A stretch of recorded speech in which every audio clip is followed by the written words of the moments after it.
Bismillahirrahmanirrahim. Assalamualaikum warahmatullahi wabarakatuh.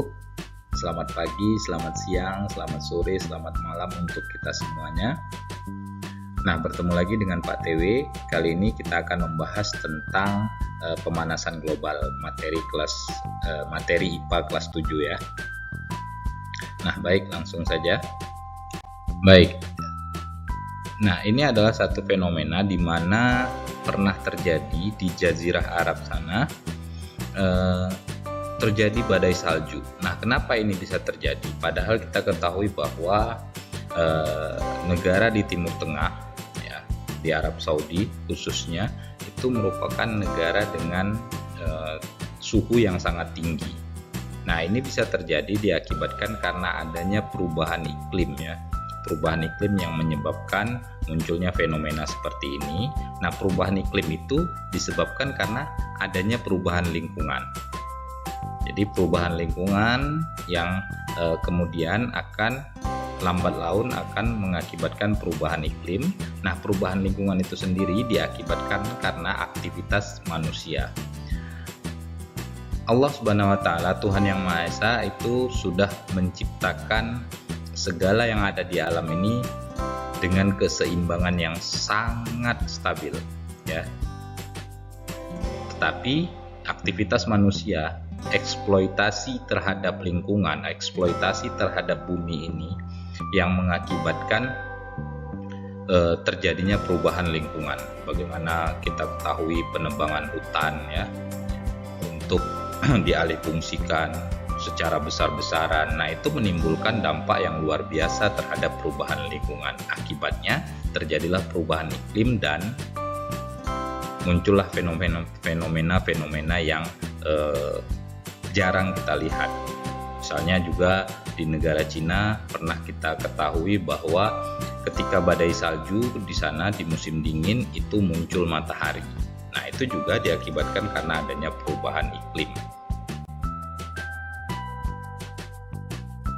Yang pertama kita bahas efek rumah kaca. Nah, efek rumah kaca itu sendiri adalah proses pemanasan alami yang terjadi ketika gas-gas rumah kaca di atmosfer bumi memerangkap radiasi panas dari bumi. Ya, seperti ini ya.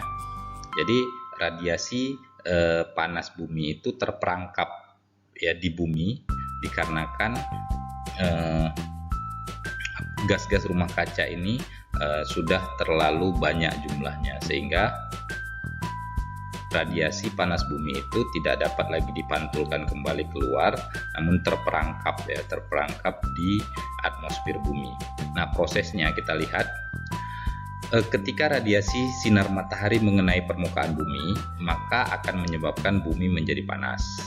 Nah, radiasi panas bumi akan dipancarkan lagi ke atmosfer. Itu normalnya ya.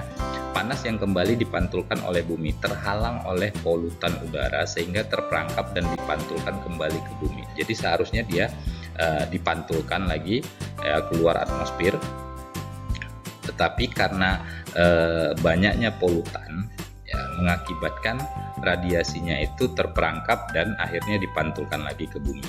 Nah, proses ini akan menahan beberapa panas yang terperangkap, kemudian menyebabkan suhu bumi semakin meningkat ya. Nah, akibatnya bumi tetap menjadi hangat ya, dan suhu bumi terus meningkat. Nah, itu yang disebut dengan efek rumah kaca. Jadi seperti di dalam rumah kaca ya, kalau ada sinar matahari terperangkap di situ, maka suhunya terus semakin lama akan semakin meningkat.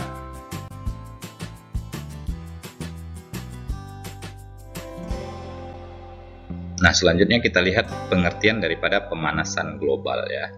Jadi seluruh aktivitas yang dilakukan oleh manusia seperti misalnya penggunaan bahan bakar fosil, kemudian pengalihfungsian lahan-lahan pertanian menjadi tempat pemukiman dan industri, kemudian penebangan hutan secara besar-besaran, semuanya itu mengakibatkan peningkatan terhadap CO2.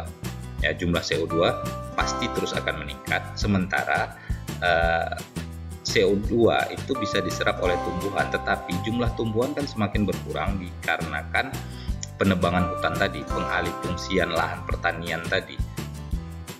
Nah, akibatnya konsentrasi CO2 terus meningkat ya, sejak beberapa periode sebelumnya itu sudah meningkat 20% ya. Nah, peningkatan ini tentunya akan mengakibatkan panas di bumi itu semakin meningkat ya. Nah, sudah lebih dari 100 tahun yang lalu diperkirakan oleh para ilmuwan bahwa panas bumi itu sudah meningkat rata-rata 0,6%. Nah, peningkatan yang secara bertahap seperti ini ya terus-menerus mengalami peningkatan, itulah yang disebut dengan pemanasan global. Jadi pemanasan global itu adalah suatu istilah untuk menggambarkan bagaimana pemanasan yang terjadi atau peningkatan suhu rata-rata atmosfer ya, atmosfer bumi dan lautan secara bertahap dan mengakibatkan terjadinya sebuah perubahan yang akan diyakini itu akan menjadi permanen ya terhadap perubahan iklim. Jadi diyakini para ilmuwan bahwa kalau ini terus berlangsung maka perubahan iklim itu secara permanen akan terjadi. Nah, ini yang disebut dengan pemanasan global. Nah, kita lihat beberapa penyebab munculnya pemanasan global ini ya. Di antaranya adalah emisi daripada CO2 yang berasal dari pembakaran bahan bakar fosil sebagai pembangkit listrik. Jadi pembangkit listrik yang menggunakan bahan bakar seperti batu bara itu meningkatkan pembakaran yang menghasilkan emisi CO2. Nah, emisi CO2-nya ini menyebabkan peningkatan gas-gas rumah kaca di atmosfer semakin banyak. Lalu kemudian ada emisi CO2 yang berasal dari pembakaran gasolin sebagai bahan bakar kendaraan bermotor ya. Itu juga mengakibatkan peningkatan emisi CO2. Kemudian emisi metana dan dari hewan ya. Kemudian dari lahan pertanian. Jadi gas metan yang dihasilkan dari kotoran hewan itu juga mengakibatkan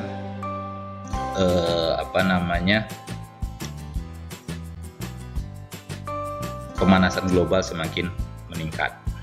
Kemudian deforestation atau penebangan liar ya, yang disertai dengan pembakaran lahan hutan. Nah, ini juga sangat mempengaruhi terjadinya pemanasan global. Kemudian penggunaan CFC ya, chlorofluorokarbon ya, dalam refrigerator itu pendingin. Kemudian meningkatnya penggunaan pupuk kimia dalam pertanian itu juga sebagai penyebab meningkatnya atau terjadinya pemanasan global. Jadi semuanya itu menyumbangkan gas buangnya dan terperangkap di atmosfer. Jadi jumlah gas-gas rumah kaca itu terperangkap di atmosfer ini ya, sehingga radiasi matahari itu tidak dapat lagi dipantulkan, maka muncullah tadi yang namanya pemanasan global. Saja dampak yang ditimbulkan daripada pemanasan global tersebut, di antaranya konsekuensi yang harus kita terima ya dari perubahan gas rumah kaca di atmosfer itu memang sulit diprediksi, tetapi dampaknya sudah sangat terasa oleh kita. Di antaranya adalah temperatur bumi semakin meningkat ya. Temperatur bumi itu terus mengalami peningkatan. Nah, mungkin di beberapa daerah itu peningkatannya cukup tinggi, tapi di daerah yang lain tidak. Tetapi secara keseluruhan peningkatan suhu atau temperatur di bumi ini jelas terasa peningkatannya. Kita akan merasakan itu bumi ini semakin panas ya setiap harinya. Nah, kemudian tingginya temperatur bumi itu dapat menyebabkan lebih banyak penguapan dan curah hujan secara keseluruhan, tetapi masing-masing wilayah bervariasi. Jadi kita bisa lihat ya, ada satu daerah yang mengalami kebanjiran, tetapi di waktu yang sama pada daerah yang lain itu mengalami kekeringan. Jadi proses penguapan dan curah hujan itu terjadi secara bersamaan di wilayah yang berbeda. Jadi kita lihat ada yang menjadi sangat basah, banjir, tetapi di sisi lain ada yang sangat kering. Nah, itu merupakan dampak daripada pemanasan global. Kemudian mencairnya glacier ya, yang menyebabkan kadar air laut meningkat. Nah, ini diprediksi kalau ini terus terjadi, maka sebagian kota-kota besar di dunia ini akan tenggelam, termasuk Indonesia katanya. Nah, ini sangat mengkhawatirkan ya. Kemudian hilangnya terumbu karang ya. Nah, ini juga luar biasa dampaknya bagi ekosistem laut ya. Kalau ini terus berlangsung pemanasan global ini, maka akan bisa dipastikan terumbu karang itu akan hilang, otomatis populasi atau jenis-jenis makhluk hidup yang terdapat di laut itu juga akan mengalami kepunahan, karena banyak makhluk hidup yang hidupnya bergantung pada terumbu karang. Kemudian kepunahan spesies itu semakin meluas ya. Jadi semakin banyak spesies daripada makhluk hidup di bumi ini yang makin lama makin punah ya. Semakin mendekati kepunahan dan akhirnya memang benar-benar mengalami kepunahan. Kemudian kegagalan panen ya. Gagal panen yang luar biasa bisa disebabkan karena kekeringan ya, karena penguapan bumi yang terlalu tinggi atau curah hujan yang terlalu tinggi ya. Ini semuanya bisa menyebabkan gagal panen yang merugikan terutama bagi para petani, dan dampaknya secara tidak langsung bagi negara tersebut. Tentu kebutuhan pangannya akan mengalami gangguan. Nah, kemudian penipisan lapisan ozon. Nah, jadi lapisan ozon itu merupakan salah satu lapisan atmosfer yang berada di dalam lapisan stratosfer, sekitar 17-25 km di atas permukaan bumi. Nah, lapisan ini melindungi bumi dari bahaya radiasi sinar ultraviolet. Oke. Nah, telah dilaporkan bahwa berdasarkan pengamatan satelit itu ozon ya, lapisan ozon itu secara berangsur sudah mengalami penipisan sejak tahun 1970. Nah, bayangkan ini merupakan lapisan yang melindungi bumi dari radiasi ultraviolet. Sekarang sudah semakin menipis, bahkan ada beberapa bolong ya sudah mengalami kerusakan di beberapa lapisan. Nah, tentu dia tidak dapat lagi menangkal radiasi ultraviolet tersebut, dan tentu akan berdampak buruk bagi kehidupan makhluk hidup yang ada di bumi ini. Oke, seperti yang kita ketahui bahwa penyebab daripada pemanasan global itu adalah pembakaran daripada CO2 ya, untuk menghasilkan energi.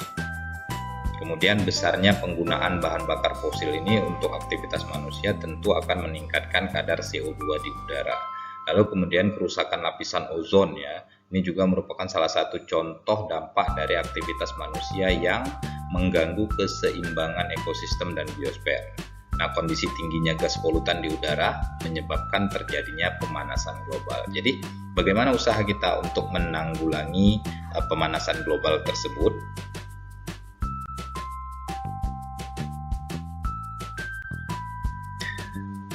Beberapa hal itu dapat kita lakukan ya. Di antaranya adalah menggunakan energi terbarukan ya, dan mengurangi penggunaan batu bara, gasolin, kayu, dan bahan bakar organik lainnya. Jadi kita harus memanfaatkan energi terbarukan, yaitu energi yang mudah diperbaharui dan mudah diuraikan oleh alam. Seperti misalnya tenaga surya ya, atau tenaga hidrogen, dan sedikit-sedikit ya meninggalkan penggunaan bahan bakar fosil ya, seperti minyak ya, minyak bumi dan batu bara itu mulai harus kita kurangi dan pada akhirnya harus kita tinggalkan untuk menyelamatkan bumi kita ini.